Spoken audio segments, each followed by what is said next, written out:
2 Coríntios, capítulo 13, versículo 5. Diz assim: examinem-se para ver se estão na fé. Provem a vocês mesmos. Não percebem que Cristo Jesus está em vocês? A não ser que tenham sido reprovados. Amém? Você pode se assentar. Louvado seja o nome do Senhor. Queridos, essa passagem aqui, eu vou usar esse termo, ela é uma invertida de Paulo contra alguns falsos irmãos na fé da igreja de Corinto, que, influenciados por falsos apóstolos, estavam questionando a veracidade, a autenticidade do apostolado de Paulo. No entanto, não é sobre isso que nós estaremos falando nessa noite. Mas, aproveitando o texto, nós queremos tratar do teor dessa invertida que Paulo deu a esses falsos irmãos. E eu quero ler algo aqui que é exatamente sobre isso que nós estaremos falando nessa noite, que diz assim: todo cristão precisa ter a certeza da salvação. Nenhum conhecimento é tão importante para os crentes como a certeza de que tem a vida eterna. Ou seja, a certeza de que, quando Cristo voltar ou a morte chegar, irá estar com o Senhor para sempre. Porém, supor que possuímos a salvação, tendo por base única uma experiência passada ou uma fé morta, é um erro gravíssimo. Todos os cristãos professos devem examinar a si mesmos para ver se a sua salvação é uma realidade presente. Como eu falei para vocês, o que motivou Paulo a dizer essa frase aqui, ele direcionou essa frase para falsos irmãos da igreja de Corinto, era que eles estavam questionando, como nós falamos aqui, a veracidade, a autenticidade do apostolado de Paulo. E aí, Paulo, era como se Paulo dissesse assim: tudo bem, ao invés de vocês quererem, de fato, quais são todas as minhas credenciais, ao invés de vocês olharem para mim, ao invés de vocês me examinarem, examine a vocês. Era isso que Paulo estava dizendo. Olha para vocês. Vejam a prática de vocês. Vejam quem de fato são vocês. Era isso que Paulo estava dizendo. Era isso que Paulo estava pedindo para que eles fizessem. Olhem para vocês. Olhem para ver se de fato vocês estão na fé. E para que nós não estejamos iludidos quanto à nossa fé em Jesus Cristo, nós precisamos observar alguns pontos que eu quero tratar aqui nessa noite. E o primeiro ponto que eu quero tratar, que você já conhece, é que viver o Evangelho vai requerer tudo de você. Repete comigo: viver o Evangelho vai requerer tudo de mim. Exatamente isso, irmãos. Hoje a gente está vivendo um tempo em que parece que os irmãos não conhecem essa exigência. A gente está vivendo um tempo em que a igreja, eu vou falar do nosso umbigo, em que a igreja brasileira não conhece essa exigência. Parece que essa página foi rasgada da Bíblia. Parece isso. Por exemplo, se a gente pegar em Lucas, capítulo 9, do versículo 23 a 26, a gente vê Jesus dizendo assim, olha, se alguém quiser acompanhar-me, na versão nova versão internacional, negue-se a si mesmo, tome diariamente a sua cruz e siga-me. Olha o que Jesus está dizendo. Pois quem quiser salvar a sua vida, vai perder. Mas quem perder a vida por minha causa, Jesus dizendo isso, este a salvará. Pois que adianta o homem ganhar o mundo inteiro e perder-se ou destruir a si mesmo? Se alguém se envergonhar de mim e das minhas palavras, o Filho do Homem se envergonhará dele quando vier em sua glória e na glória do Pai e dos santos anjos.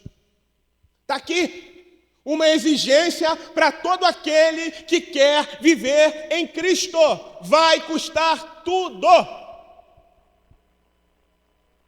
Ou se você não sabia disso, eu vou perguntar, quem foi que te iludiu? Vai custar tudo, irmãos. Uma outra leitura, ainda em Lucas, no capítulo 14, versículo de 26 a 33, diz assim, se alguém vem a mim, Jesus dizendo isso, e ama o seu pai, mãe, mulher, filhos, irmãos e irmãs, e até a sua própria vida, mais do que a mim, olha o que Jesus está dizendo, não pode ser meu discípulo. Jesus é que está dizendo isso. E aquele que não carrega a sua cruz e não me segue, não pode ser meu discípulo. Qual de vocês, se quiser construir uma torre, primeiro não se assenta e calcula o preço para ver se tem dinheiro suficiente para completá-la? Pois, se lançar o alicerce e não for capaz de terminá-la, todos os que a virem rirão dele, dizendo, este homem começou a construir e não foi capaz de terminar. Ou, qual é o rei que, pretendendo sair à guerra contra outro rei, primeiro não se assenta e pensa se com 10.000 homens é capaz de enfrentar aquele que vem contra ele com 20.000? Se não for capaz, enviará uma delegação, enquanto o outro ainda está longe, e pedirá um acordo de paz. Da mesma forma, qualquer de vocês que não renunciar a tudo que possui, não pode ser meu discípulo. Ou seja, não vai entrar no céu, não vai herdar a vida eterna. É isso que Jesus está dizendo. Quem não pode ser discípulo de Cristo não poderá herdar a vida eterna. Será condenado, amados irmãos, amada igreja do Senhor. Então, servir a Cristo, servir a Jesus, nos custa tudo. E será que a gente realmente entendeu? Mas talvez você, principalmente você que é novo na fé, diz assim, mas então quer dizer que vai me custar tudo, eu não posso trabalhar, eu não posso amar meus pais, minha mãe. Não é isso. É ter como prioridade, é ter como topo, como primeiro lugar, a Cristo. É a minha prioridade. É viver a Cristo, é respirar Cristo, é ter como meu padrão de vida Cristo. É isso. Claro que a gente precisa trabalhar. Claro que a gente precisa amar a nossa família. E principalmente os adultos, chefes de família. A Bíblia declara que se nós negarmos a nossa família, a gente negou a fé. Se nós negligenciarmos a nossa família, nós negligenciamos a fé. Mas o ponto principal aqui é que Cristo precisa estar em primeiro lugar em tudo, até mesmo, e aí eu vou entrar nessa questão, e até mesmo se nós precisarmos escolher entre viver a Cristo e viver para a família, aí a gente vai precisar fazer uma escolha importante. E qual deve ser a escolha importante dentro do que Jesus ensina, e não o Júlio está dizendo? Cristo. Esse é o ponto. É isso que ele está dizendo. Então, quando é claro que Paulo não estava dizendo isso aqui para a sua igreja, para uma parte da igreja de Corinto, que não estava vivendo a verdade, mas para nós aqui, é importante nós entendermos, sabe, que para que nós possamos viver uma vida cristã genuína, a gente tem que ter como foco o sacrifício, amados. A gente tem que ter como foco carregar a cruz. A gente tem que ter como foco renunciarmos a nós mesmos e às nossas vontades. A gente precisa ter como foco viver em Cristo. Viver em Cristo. E algo que eu costumo dizer aqui é que se a gente não estiver disposto a renunciar, a abrir mão de pequenas coisas, a gente não vai ser capaz, se for necessário, abrir mão de coisas maiores por amor ao Senhor. E notem que esse texto que a gente leu, o último texto aqui de Lucas, fala até mesmo de nós termos, de nós amarmos a nossa própria vida mais do que ao Senhor.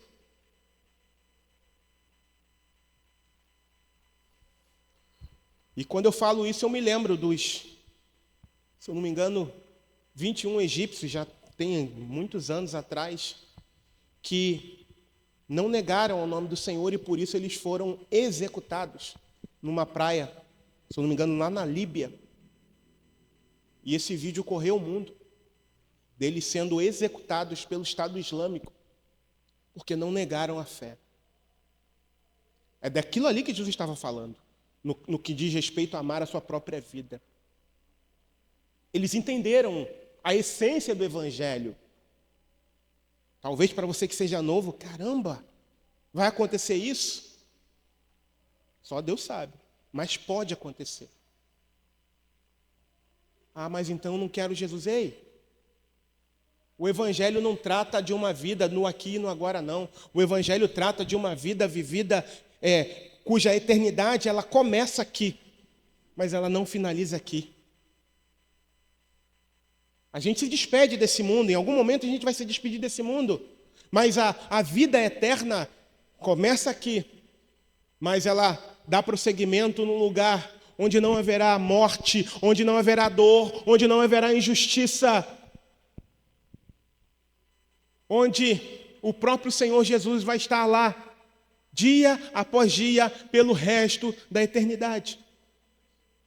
Então vai valer a pena servir ao Senhor. Então vale a pena servir ao Senhor, irmãos. Vale a pena não vivermos iludidos na nossa fé. Então a primeira coisa que eu preciso ter em mente, tanto os mais novos quanto os mais antigos, é de que eu preciso renunciar a mim mesmo. Eu preciso renunciar às minhas vontades para viver uma vida plena em Jesus Cristo. Olha para você.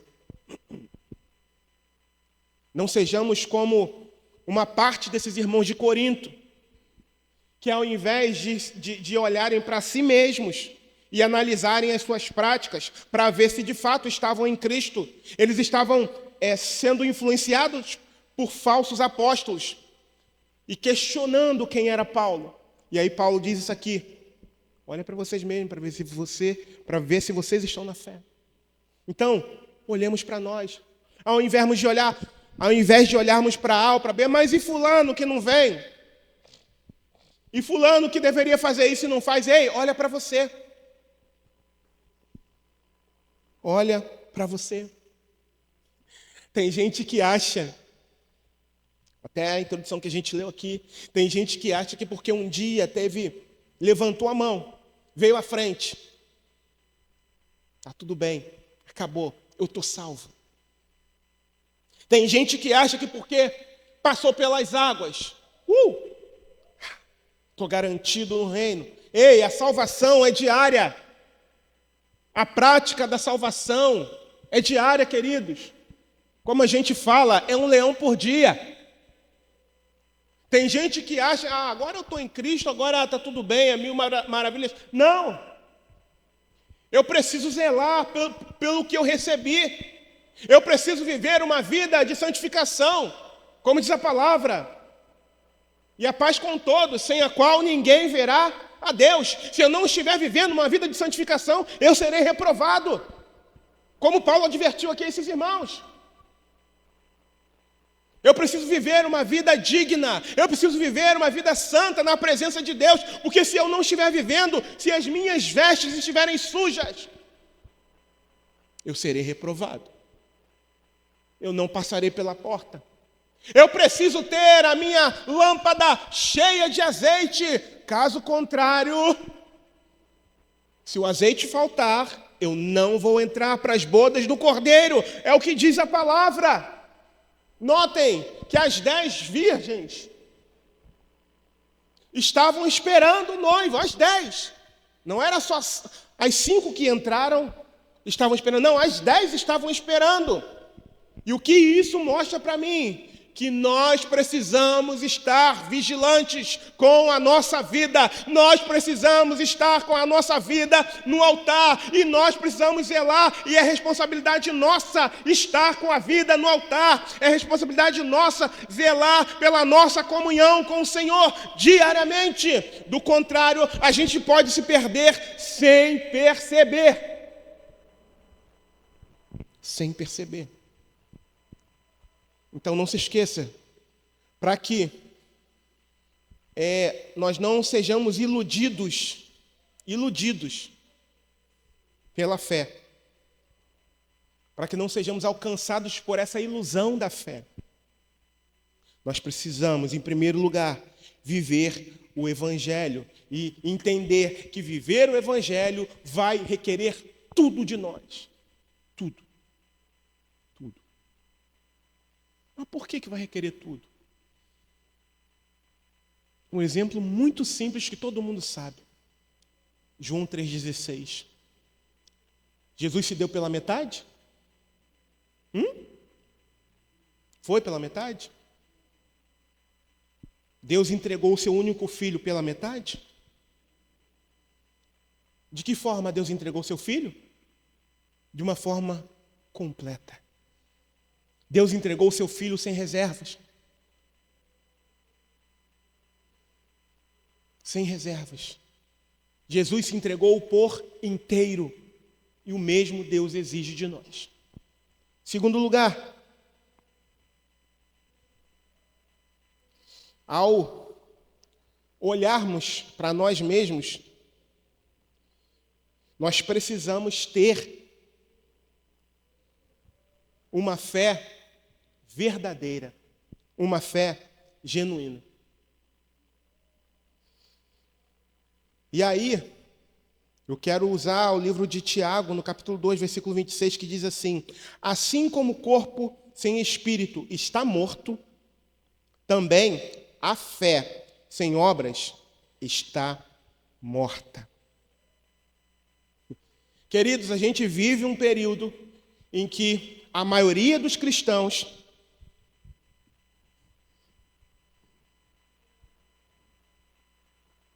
não sabe o que é viver uma fé cristã.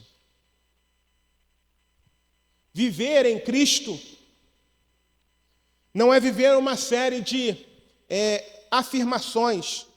Não é viver, por exemplo,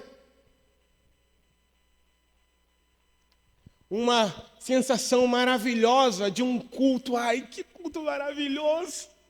Você viu aquele louvor que me fez chorar e você sair flutuando? Embora isso não sabe, é bom. Mas viver em Cristo não diz respeito a isso apenas. Não diz respeito a isso.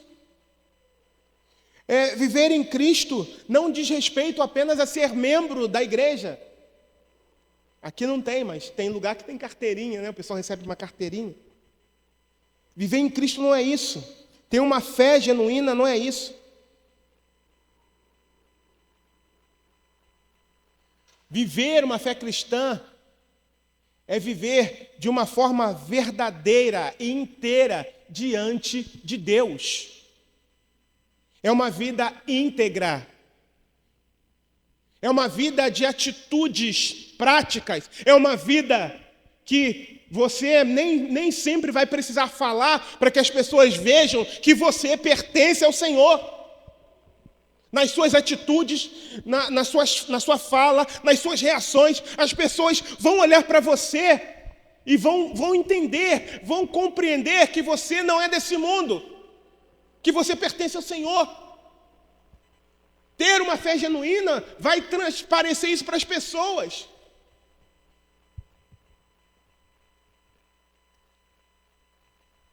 Ter uma fé genuína, queridos, é ter comunhão verdadeira com Deus. Principalmente quando você estiver consigo mesmo.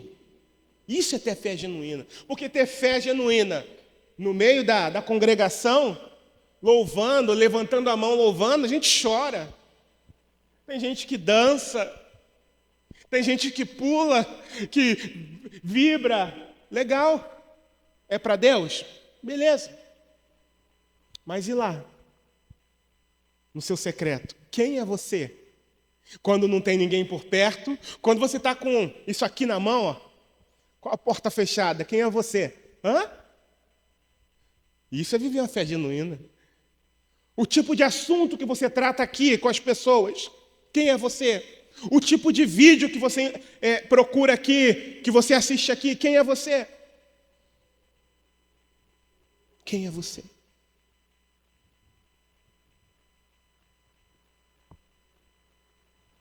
Ou se, por exemplo, se você fosse para um outro lugar, onde ninguém te conhece, onde ninguém sabe da sua fé, será que as pessoas olhariam para você e enxergariam o bom perfume e sentiriam um bom perfume de Cristo?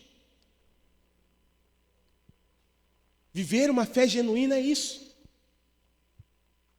É exalar o bom perfume de Cristo. E esses irmãos, a quem Paulo deu uma invertida, não estavam vivendo dessa forma. Por isso que Paulo falou, ó, analisem vocês. Olhem para dentro de vocês. E aí, terceiro lugar, primeiro, viver o evangelho vai requerer tudo. Segundo, nós precisamos, para que nós não tenhamos uma ilusão da nossa fé, nós precisamos viver uma fé genuína, uma fé que nos move a atitudes que glorificam ao nome do Senhor, uma fé que nos move, não uma fé passiva, como, em 1900 e lá vai fumaça eu aceitei Jesus, e até hoje eu estou aqui, ok, mas o que mudou de lá até aqui? Qual foi a transformação que Jesus fez na sua vida? Todos os dias você tem se arrependido? Todos os dias você tem se convertido? Tem gente que fica presa lá no passado. Mas naquele tempo lá eu aceitei Jesus. Mas em 1990, no mês de junho, eu passei pelas águas do batismo. Mas é só isso? Não, a vida com Deus, querido, é uma vida de continuidade, é uma vida de atitudes, é uma vida de crescimento.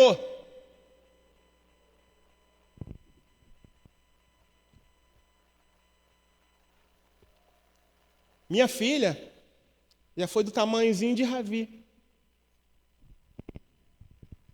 Agora ela está quase me passando. Ai de você se me passar.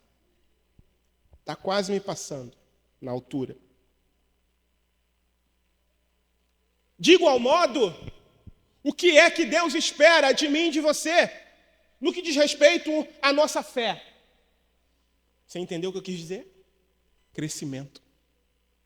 Por isso que eu estou dizendo, por isso que eu estou afirmando que não adianta você ficar preso que em 1980 eu me converti. Ok, glória a Deus por isso. Mas em 2025, de 80 para 2025, você cresceu na fé? Ou você está pior do que quando você se converteu em 1980? Se você está pior,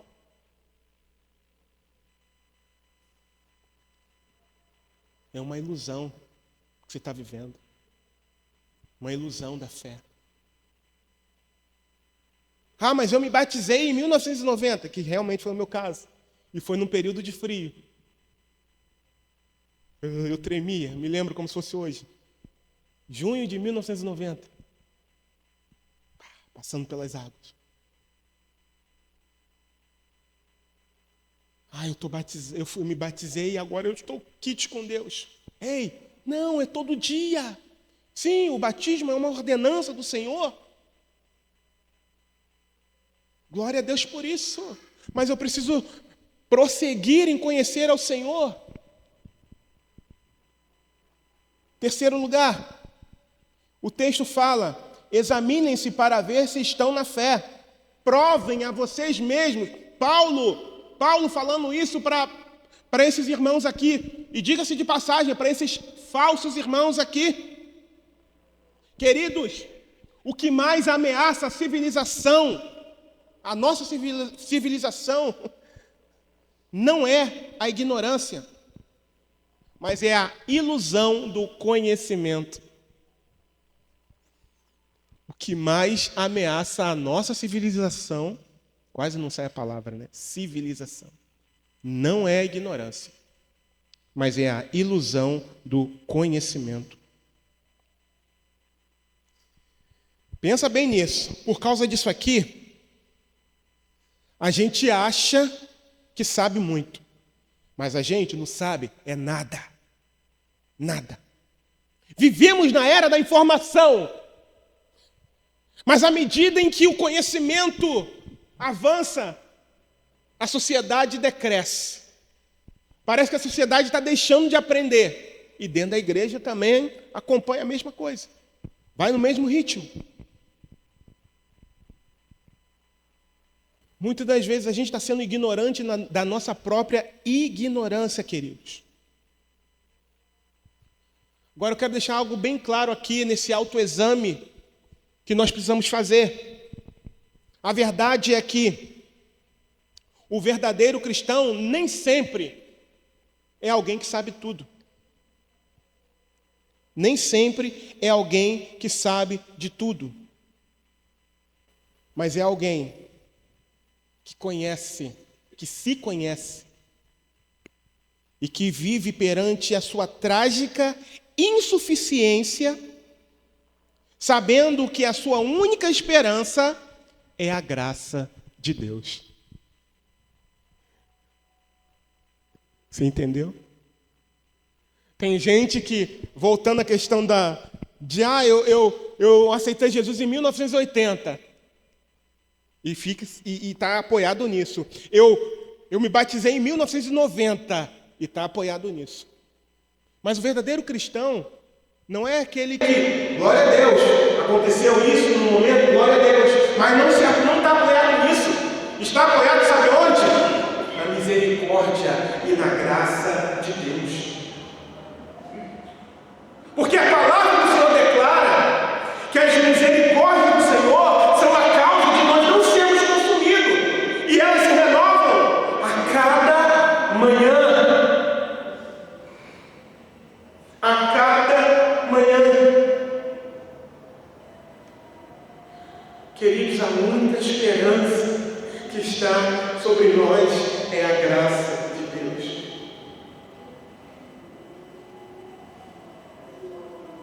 O Senhor conhece os nossos erros. O Senhor conhece as nossas limitações. A gente pode bater no peito um do outro e dizer: amém, eu estou em Cristo, amém, glória a Deus por isso. Mas se não for pela graça de Deus, nós estaremos reprovados. Então busque o Senhor todos os dias. Fuja do pecado todos os dias. Viva Cristo todos os dias. Se arrependa dos seus pecados todos os dias. Se converta todos os dias. Se aperfeiçoe no Senhor todos os dias. Todos os dias.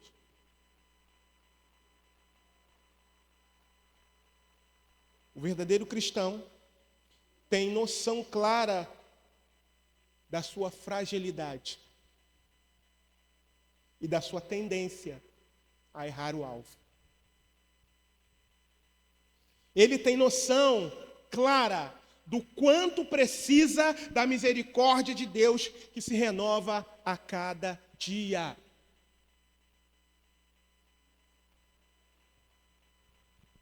Ele não pensa, agora eu estou bem com Deus. Não.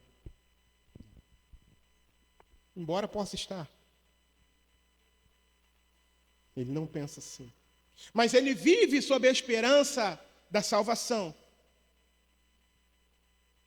dobrando diariamente os seus joelhos e clamando a Deus todos os dias. Todos os dias.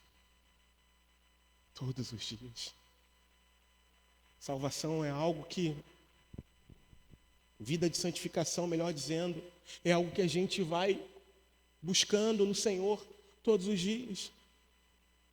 A palavra do Senhor nos orienta, nos exorta a guardarmos a nossa coroa. Amém? Por que a palavra do Senhor nos exorta a guardarmos a nossa coroa? Por que será, irmãos? Porque é possível perdermos se nós não estivermos andando segundo a vontade do Senhor. Para que nós não sejamos iludidos, devemos nos submeter à palavra. Devemos nos alimentar da palavra. Jesus, ele diz assim, na parte B do versículo de 2 Coríntios 13, 5. Não percebem que Cristo Jesus está em vocês? Tem um texto que eu escrevi aqui e diz o seguinte: quando o cristão verdadeiro abre a sua Bíblia, e isso, entre aspas, acontece diariamente. Pode ser que num dia ou no outro ele não consiga fazer isso, mas o cristão verdadeiro tem fome e sede da palavra de Deus. Preste atenção no que eu vou dizer. Ele não faz isso para cumprir o plano de leitura da igreja bíblica cristã. Preste atenção. Quando o cristão verdadeiro, eu estou falando da gente aqui, claro. Quando o cristão verdadeiro abre a sua Bíblia, e isso ele faz diariamente, ele não faz só para cumprir o plano de leitura que aqui no caso nós temos. Sabe de que forma que ele lê? Ele lê as Escrituras com o coração aberto. E qual o intuito? Permitir que a palavra venha entrar e, se necessário, ferir o seu próprio coração. E tendo o coração ferido pela palavra, sabe o que ele vai fazer? Se humilhar na presença de Deus. Porque a palavra, ela precisa ser usada, irmãos, como um espelho. Ela é o padrão e não um outro. Os irmãos aqui, os falsos irmãos aqui de Corinto, ao questionarem a autenticidade do apostolado de Paulo, era como se eles estivessem esquecendo de olhar para si mesmo. É como se eles estivessem se apoiando em encontrar erro nos outros, a fim de justificar os seus próprios erros. Mas quando nós estamos preocupados em andarmos segundo a vontade de Deus, a gente não fica procurando o erro no outro. A gente faz o que Paulo disse para esses falsos cristãos fazerem. A gente lê a palavra, não apenas para cumprir um protocolo que a igreja estabeleceu, mas a gente lê a palavra para que a palavra entre e conserte aquilo que está fora do lugar. Para que a palavra entre e fira, a fim de que nós, submissos ao Senhor, venhamos a nos humilhar, venhamos a nos consertar, venhamos a clamar ao Senhor: Pai, perdoa, Senhor, tem misericórdia, clemência, Senhor. É para isso, queridos. É para isso. O verdadeiro cristão age assim. Agora, por que tem tanto problema hoje em dia no meio daqueles que se dizem evangélicos? Inclusive no nosso meio também tem. Porque isso não vem sendo feito. A gente lê a palavra de qualquer jeito, quando lê. E sabe qual a conclusão que eu chego, queridos? Que há falsos cristãos no nosso meio também. É triste dizer isso. E se você que está aqui, nessa noite, diz ser membro dessa igreja, mas não ama a palavra, você pode ser um desses. Mas eu não estou aqui para te acusar não, amados. De maneira nenhuma. Eu estou aqui para te dizer que enquanto há vida, há esperança.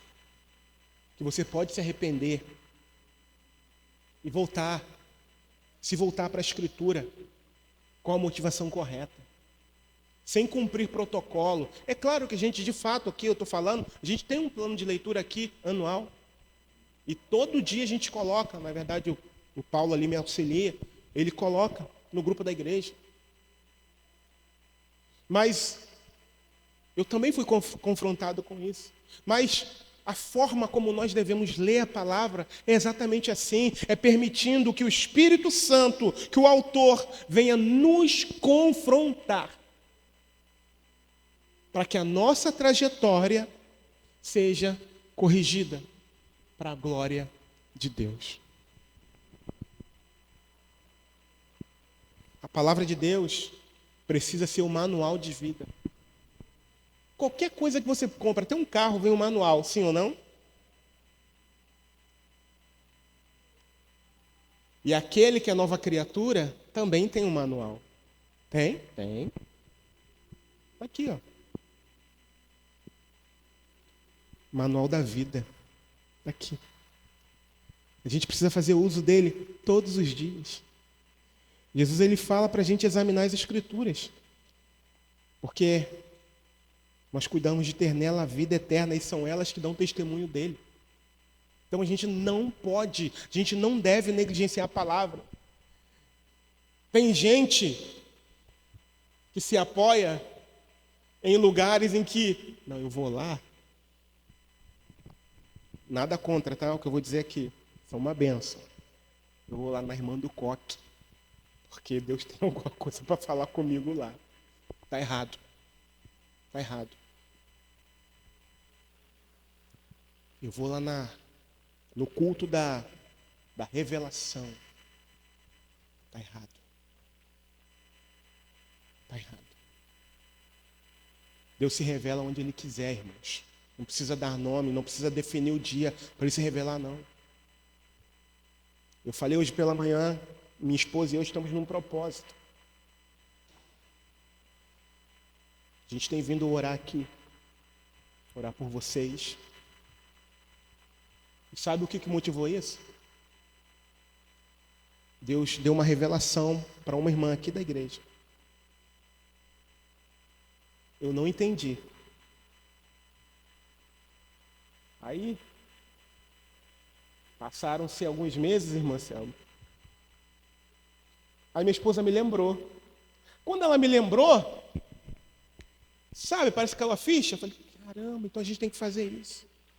E aí a gente começou a vir para cá para orar. Deus usou uma irmã. Se eu não me engano, foi um sonho que ela teve. Não vou contar aqui, não. Ela teve um sonho de algo que estava acontecendo aqui. Eu não entendi na época. Caiu no meu esquecimento. Confesso isso.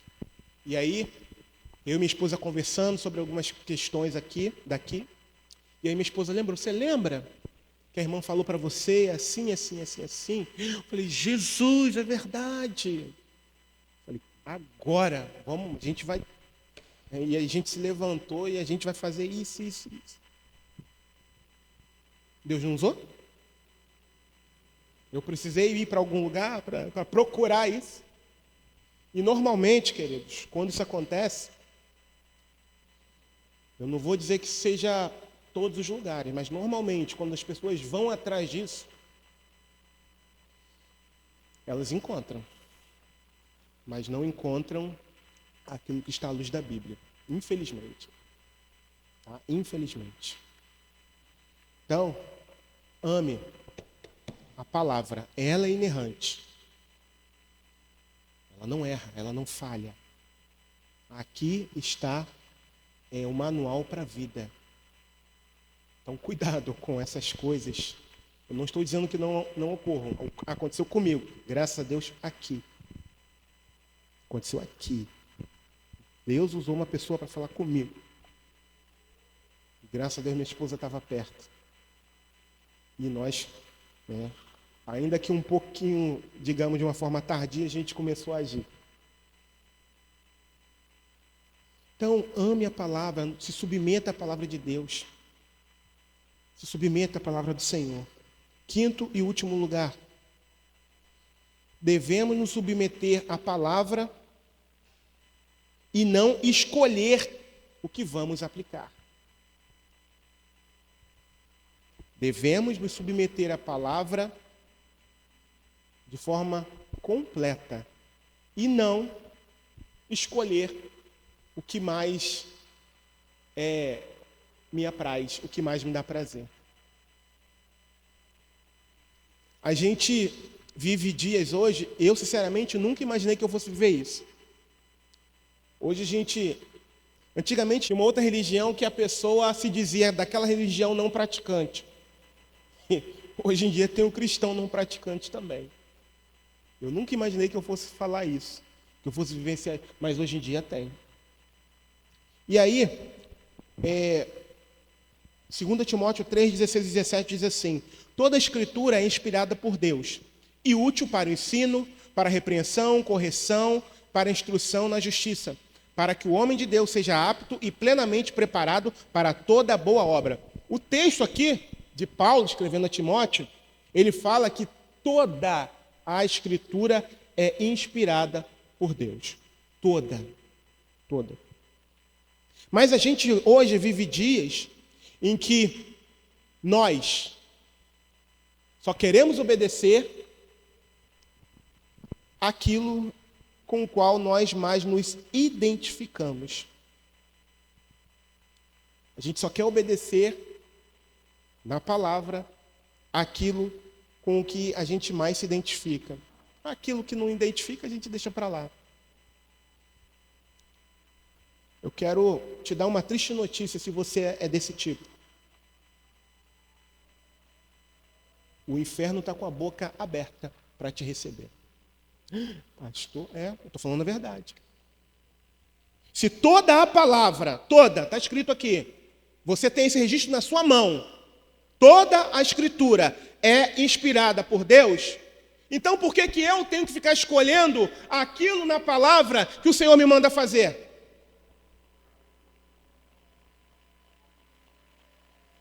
Por que eu vou ficar escolhendo? Jesus me deu a opção de escolher? Não. Ele falou, se você quer ser um discípulo, você tem que negar você mesmo, tomar sua cruz todo dia e me seguir. Ele deu alguma cláusula de exceção? Sim ou não, irmãos? Não. É simples assim. É renunciar a si mesmo, é pegar a cruz e seguir. E aí nas pequenas coisas a gente não quer fazer. Será que de fato nós estamos na fé? Volto a repetir o que Paulo disse aqui. Será que de fato a gente entendeu o que é viver o Evangelho, queridos? Será que de fato nós entendemos? Muitos de nós não entendemos. Essa é a verdade. E mais uma vez eu repito para você, nós estamos lidando com algo extremamente sério. E se nós que não levamos a sério o Evangelho, o resultado final é o inferno, queridos, é a condenação. Está escrito, é a Bíblia quem fala. E eu estou dizendo isso aqui nessa noite, é para que cada um de nós venhamos a olhar para nós. Cada um de nós venha examinar, fazer um autoexame da nossa vida, da forma como nós estamos vivendo, da forma como nós estamos cultuando a Deus, da forma como nós estamos nos apresentando diante de Deus, amados. Porque é melhor que vocês ouçam isso de mim. E não gostem. Mas o meu compromisso não é com aquilo que vocês vão gostar ou deixar de gostar. O meu compromisso é com o que está aqui. Um dia eu vou prestar contas. Então eu tenho que dizer para vocês. Quer gostem, quer não. Tem assuntos que de fato são muito difíceis de serem falados. Mas eu tenho que falar. E aí eu tenho que advertir. Tem gente que está dentro da igreja e acha que porque está dentro da igreja está tudo certo e acabou. Cuidado. Muito cuidado. Viver uma vida falsa, viver uma vida pela metade, vai levar para a condenação. Cuidado, desperta, faça uma autoanálise, olhe a palavra, olhe a Bíblia, leia a Bíblia, faça uma análise da sua vida. Será que você serve ao Senhor com alegria? Será que você vem para a igreja com alegria? Será que você cultua ao Senhor com alegria? Ou faz de qualquer maneira? Será que no seu serviço, no seu voluntariado para Deus, você faz com alegria ou faz só porque está na escala? Será que você só vem para a igreja porque está escalado lá? Será que você só vem porque está na escala? Ou você vem porque você faz com alegria, porque você reconhece o que Jesus fez na sua vida? Tudo vem da intenção do coração, queridos. Esses dias eu estava conversando com uma irmã de uma tristeza, de algo que eu tinha observado. Eu falei, irmã, não vou citar o nome. Falei, irmã, olha só. Eu estou preocupado, porque eu tenho observado que no ministério no qual você faz parte, tem pessoas que estão vindo só no dia para a igreja, só no dia que estão escalados. Uma frase que eu vou sempre dizer para vocês, gente, o problema não é esse. É o que está por trás disso. Existem, por exemplo, minha esposa hoje não veio porque ela está se preparando para fazer um exame, então não estava em condições de vir hoje. O problema não é não vir à igreja. O problema não é não vir de manhã para a escola bíblica dominical. O problema não é não vir à noite para o culto da palavra. Mas é a motivação que está por trás. Vocês estão entendendo? Porque pode chegar um dia que eu não consiga vir. A minha prioridade é vir. Mas pode ser que tenha um dia que eu não venha. O problema não é não faltar no pequeno grupo. A minha prioridade na quarta-feira é o pequeno grupo. Porque eu assumi essa responsabilidade. O problema não é se eu faltar a um pequeno grupo na minha casa. Não, mas é o que está por trás. Não tem gente lá, tá bom. Muitas vezes a gente está agindo assim, é dessa forma. Já tem gente lá, tem gente para tocar. Não, os irmãos vão estar lá. Não, você toca. Aconteceu isso uma vez comigo aqui, eu fiquei muito triste. A gente tinha uma programação e até terminei a programação por conta disso.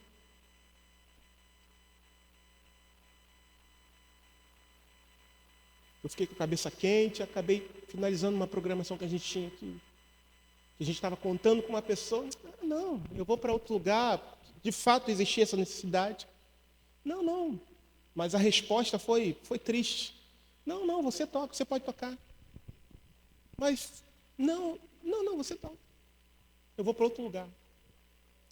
Sabe, então o problema não é deixar de vir, mas é a motivação, é o que está no coração, é o que nos move a não fazer, ou a fazer de qualquer maneira. O problema todo é esse. Vocês estão entendendo? O problema todo é esse. E aí, estamos finalizando. Então, assim, muitas das vezes, por exemplo, como o dia de hoje, aqui, ó, frio. A temperatura caiu, né? De ontem para hoje. Não, eu não vou para a igreja porque está frio.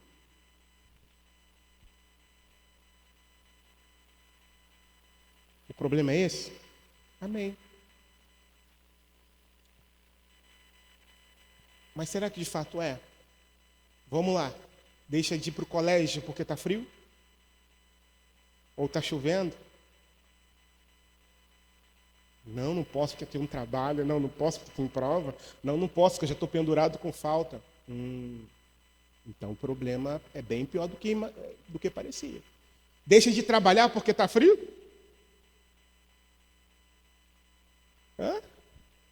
Não. A temperatura caiu, não vou trabalhar não, porque eu vou ficar debaixo da coberta. É assim que a gente faz? As empresas ficam vazias quando está chovendo? Você deixa de produzir porque está chovendo? Ou então, aquele verãozão, domingão, vamos na praia. Quero um pouco, eu vou na praia. Mas e o compromisso que você assumiu?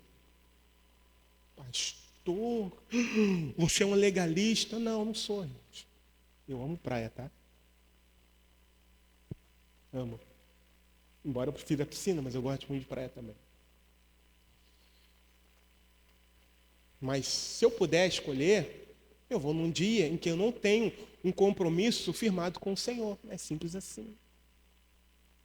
Mas eu só tenho aquele dia. Tudo bem. Cumpra o seu compromisso. Vai. Se der, você volta. Quando a gente quer, a gente consegue, a gente faz. Mas o problema é que a gente arruma desculpa. E é aí que está o perigo. A quem de fato nós pertencemos? É essa reflexão que a gente precisa fazer. Não estar aqui, não vir por um motivo ou por outro, isso vai sempre acontecer. Mas vamos ser sinceros. Vamos ser sinceros conosco mesmo. Será que de fato, realmente, eu agiria assim se fosse para ganhar dinheiro? Ou se fosse para ter um relacionamento com alguém? Eu saía lá do Galo Branco, né, para quem conhece, quando eu namorava a Vânia. E eu não sei quantos quilômetros são, nunca marquei esse negócio. Mas eu ia para longe para namorar minha esposa. E não abri a mão do meu compromisso firmado que eu tinha. Eu saía no sábado, ficava por lá mesmo. Depois, no domingo, eu vinha. E vinha para a igreja. Por quê? Compromisso. Eu assumi um compromisso. Não era, quase todo sábado era assim. Eu não abri a mão. Eu assumi um compromisso. Aí,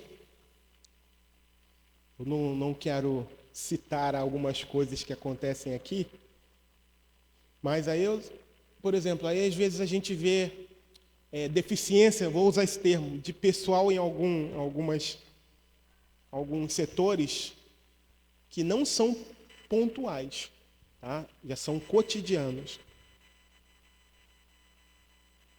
Estou citando só um exemplo. E aí, qual é a motivação? Quem sabe é o Senhor, quem vai julgar é o Senhor. E você mesmo que pode fazer.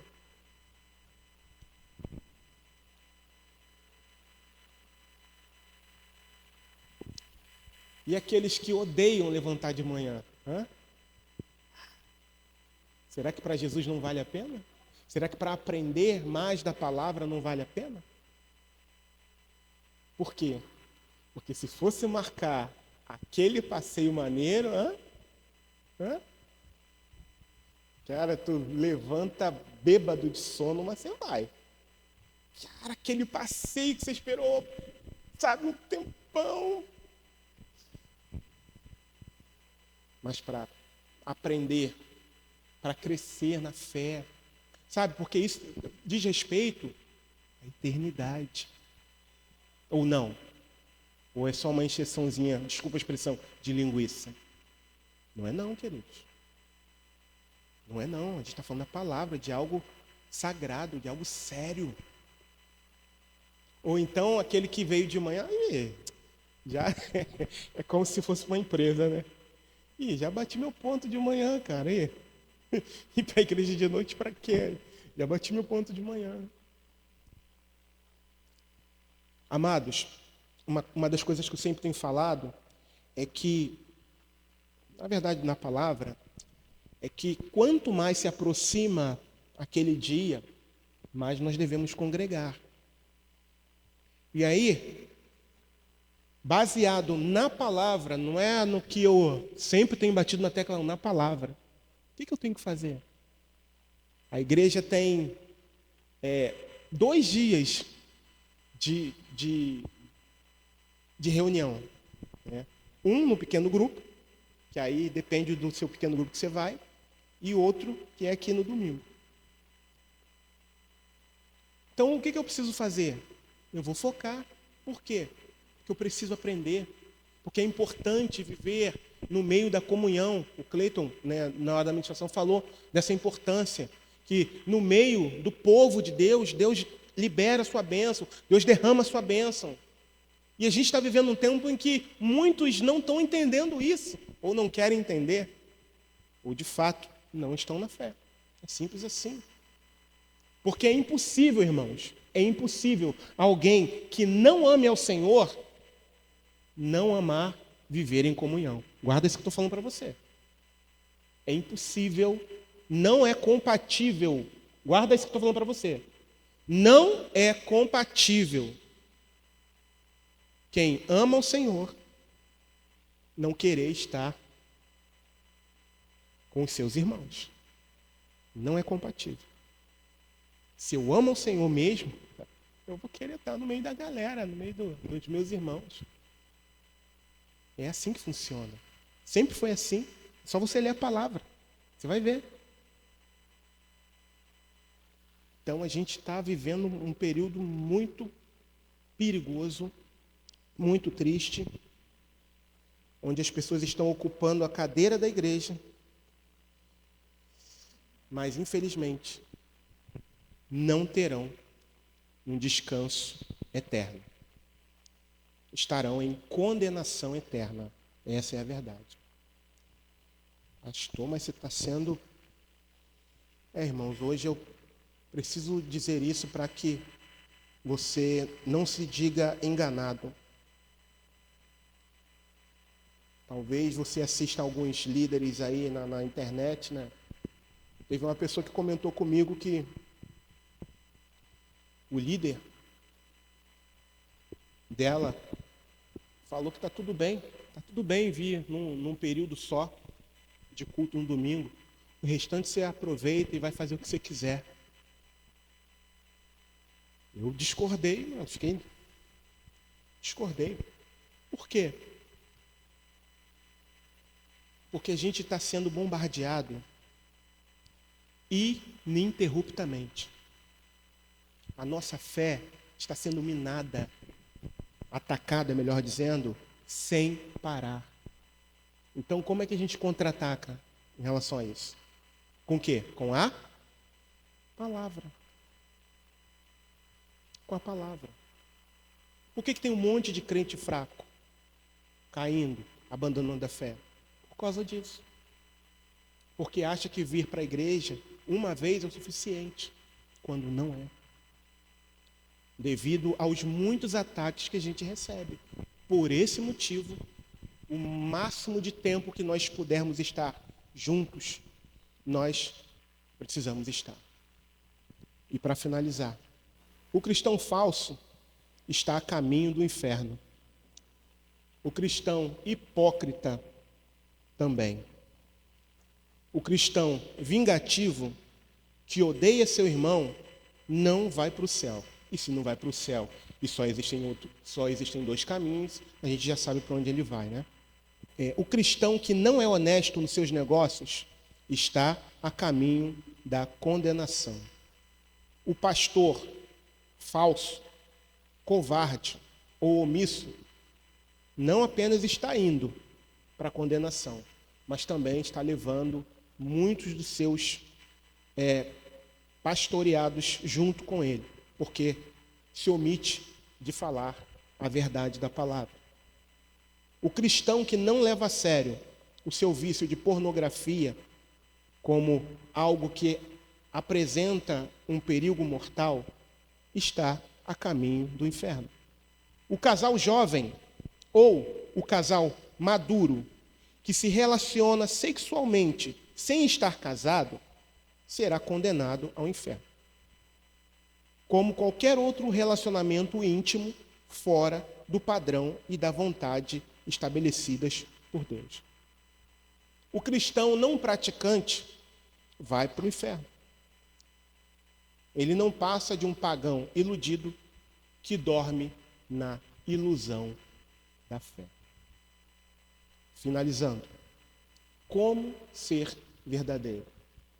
Observando a palavra de Deus, vivendo a verdade da palavra de Deus, sendo confrontado pela palavra de Deus. Ao invés de fazer como esses irmãos de Corinto estavam fazendo, e sendo ludibriados por falsos apóstolos, e querendo questionar a autoridade apostólica de Paulo, Paulo disse o que eles deveriam fazer. Olha para você, analisa para ver se de fato você está em Cristo. É isso que a gente precisa fazer, irmãos. O padrão não é o outro. O padrão é a palavra. Olhe para a palavra. Ah, mas eu sou melhor do que o irmão tal. Não, não é. Ah, eu sou melhor. Não, você não é melhor do que ninguém. Eu não sou melhor do que ninguém. Eu sou tão carente, irmãos, mas tão carente da misericórdia e da graça de Deus quanto você. Eu sou tão carente, tão necessitado da misericórdia e graça de Deus quanto aquela pessoa que talvez esteja ali na calçada lá, enchendo a cara. Eu não sou melhor do que ninguém. Você não é melhor do que ninguém porque você está aqui, não. Nós necessitamos diariamente da graça e da misericórdia de Deus. Então, julgue a si mesmo diariamente através da palavra. Mas para isso você tem que ler. Para isso você tem que se alimentar diariamente da palavra de Deus e arrepender-se dos seus pecados. Porque não conhecer a Deus, que infelizmente é a característica da maioria dos cristãos nesses dias, é pecado. É pecado. A gente precisa conhecer a Deus. E para conhecer a Deus, a gente precisa desse santo livro aqui, guardado na tábua do nosso coração. O salmista disse: escondi a tua palavra no meu coração, para eu não pecar contra ti. Então, em nome de Jesus, confesse seus pecados e os abandone, em nome de Jesus. Viva uma vida digna para a glória do Senhor. Se arrependa todos os dias. Se converta todos os dias. Se autoanalise todos os dias lendo a palavra. Permita que a palavra perfure o seu coração. Permita que a palavra te confronte. Se você puder, leia escondido, para que as lágrimas venham fluir dos seus olhos de forma espontânea. E durante a leitura você para e fala: Senhor, me ajuda a atingir o teu padrão, Senhor, porque por mim mesmo eu não posso, eu não consigo. Precisamos, queridos, de um batismo de arrependimento. Precisamos nos arrepender e sermos a igreja que Deus quer que nós sejamos, em nome de Jesus. Eu não sei quantos irmãos, quantos membros aqui, né, estão impossibilitados de estarem aqui no período noturno, eu não sei.